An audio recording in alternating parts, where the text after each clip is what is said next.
Hi, ഇന്ന് പുറത്ത് പോകുന്നൊരു വ്ളോഗാണ് കേട്ടോ. പിന്നെ എല്ലാ കസിൻസും അതേപോലെ തന്നെ വല്യമ്മമാരൊക്കെ വന്നിട്ടുണ്ട്. അപ്പോൾ നമ്മളെല്ലാവരും കൂടി പുറത്തുനിന്ന് ഫുഡ് കഴിക്കാൻ വേണ്ടി സുപ്രഭാതത്തേക്കാണ് കേട്ടോ പോകുന്നത്. ബീച്ചിൻ്റെ അവിടെയുള്ള നമ്മൾ ഫസ്റ്റ് പാനിപ്പൂരി വെച്ച് സ്റ്റാർട്ട് ചെയ്തു. അടിപൊളി ടേസ്റ്റ് ആയിരുന്നു കേട്ടോ. പിന്നെ ദോശ ഐറ്റംസ് ആയിരുന്നു മോസ്റ്റ്ലി ഓർഡർ ചെയ്തത്. മൈസൂർ മസാല ദോശ, അതേപോലെ തന്നെ ഗീ റോസ് മസാല ദോശ, അങ്ങനെ കുറേ ടൈപ്പ് ട്രൈ ചെയ്തു. നല്ല ക്വാണ്ടിറ്റി ഉണ്ടായിരുന്നു കേട്ടോ. പിന്നെ അതിനുശേഷം വീറ്റ് പൊറോട്ടയും പനീർ ബട്ടർ മസാലയും ഗോബി മഞ്ചൂരിയനും ആയിരുന്നു ഓർഡർ ചെയ്തത്. വീറ്റ് പൊറോട്ടയൊക്കെ ഭയങ്കര സോഫ്റ്റ് ആയിരുന്നു, നല്ല ടേസ്റ്റ് ആയിരുന്നു കേട്ടോ. പിന്നെ എസ്പെഷ്യലി വെജിറ്റേറിയൻസ് ആണെങ്കിൽ ഇവിടെ എന്തായാലും മസ്റ്റ് വിസിറ്റ് ചെയ്യൂ. നിങ്ങൾക്ക് പറ്റുന്ന മോസ്റ്റ്ലി എല്ലാ ഡിഷസും ഇവിടെ അവൈലബിൾ ആയിരിക്കും.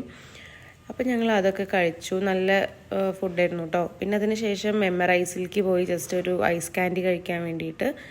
അവിടുന്ന് ചോക്കോ ചിപ്പ് കാൻഡിയൊക്കെ വെച്ചിട്ട് അപ്പോൾ ഇന്നത്തെ ഒരു ഡേ അവിടെ എൻഡ് ചെയ്യാണ്.